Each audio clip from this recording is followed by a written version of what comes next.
నమస్తే అందరికి. మళ్ళీ స్టాక్ మార్కెట్ రక్త కన్నీరుని కార్చింది.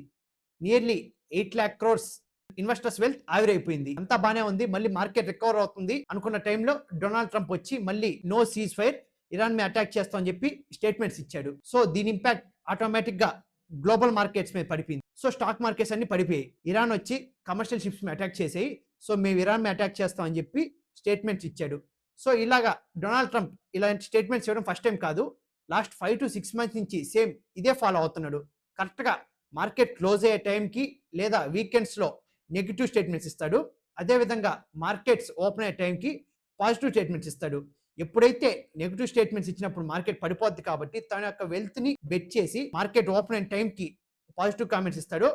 మళ్ళీ తన యొక్క ఇన్వెస్ట్మెంట్ పెరుగుతుంది కాబట్టి అప్పుడు సేల్ చేస్తూ ఇలా ఇన్సైడర్ ట్రేడింగ్ లాగా చేస్తున్నాడని చెప్పి చాలా పెద్ద పెద్ద న్యూస్ ఛానల్స్ అదేవిధంగా చాలా మంది కూడా అలిగేషన్స్ చేశారు. సో మీకు కూడా లాస్ట్ 5 to 6 months నుంచి ఇలాగే అనిపించిందా? అనిపిస్తే మీ ఒపీనియన్ కూడా ఒకసారి కామెంట్ సెక్షన్ లో కామెంట్ చేయండి. బై.